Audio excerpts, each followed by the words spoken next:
Hello' friends, welcome to my YouTube channel. মই আজি class 10ৰ মেথামেটিক্সৰ chapter 1 অনুশীলনী 1.1ৰ কুৱেশ্যন নম্বৰ 2টো আলোচনা কৰিম।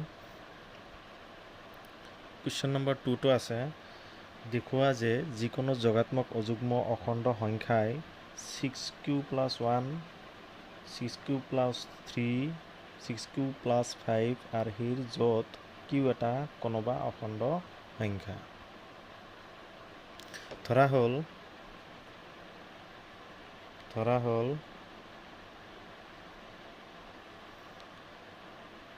a যিকোনো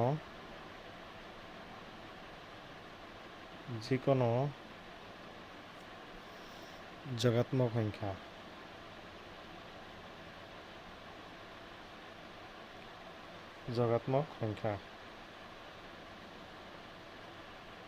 আৰু b =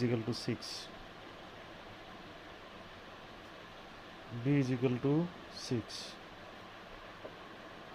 ইউক্লিডৰ কলন বিধিৰ সহায়ত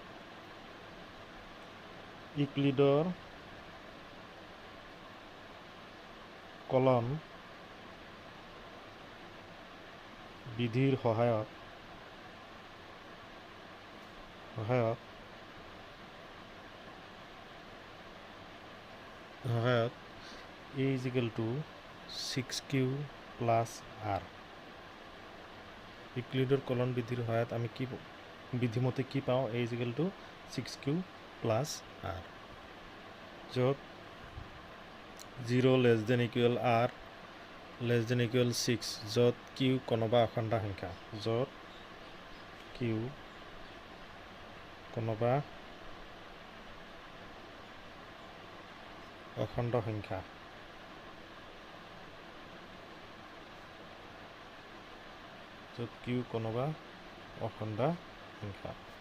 q হৈছে অখণ্ড সংখ্যা, r হৈছে ৰিমাইণ্ডাৰ অৰ্থাৎ ভাগশেষ।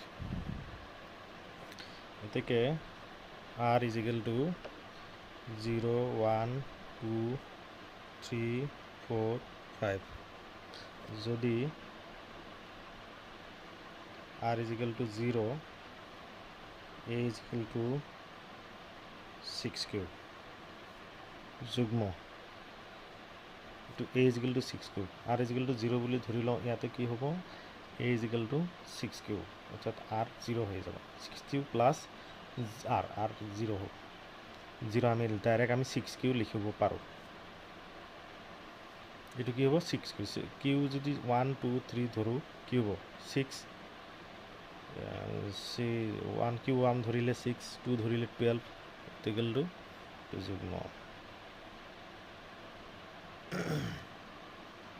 যদি r = 1, a = 6q + 1 অযুগ্ম, এইটো কি হ'ব? অযুগ্ম হ'ব। এই কিউৰ মান যিকোনো ধৰিলে 0 ধৰিলে 1, 2 ধৰিলে 6 × 2 = 12 যোগ 1 13, এইটো হ'ব অযুগ্ম।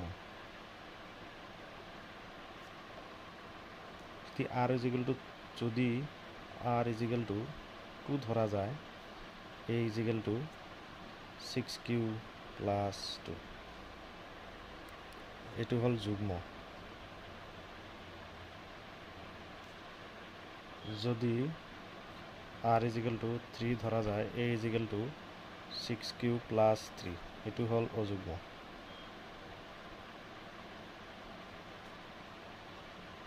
যদি r = 4 ধৰা যায়, a = 6q + 4, এইটো হ'ল যুগ্ম।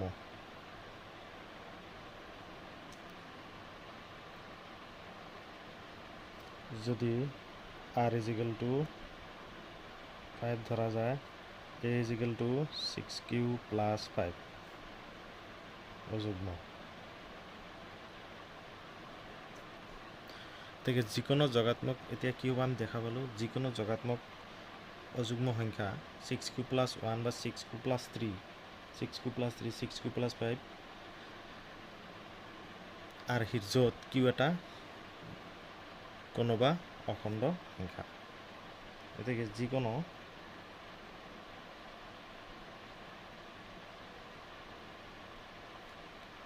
যোগাত্মক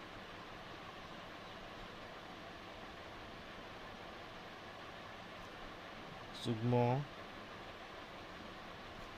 সংখ্যায় 6q + 1 বা 6q + 3 বা 6q + 5 আৰ্হিৰ য'ত q এটা কোনোবা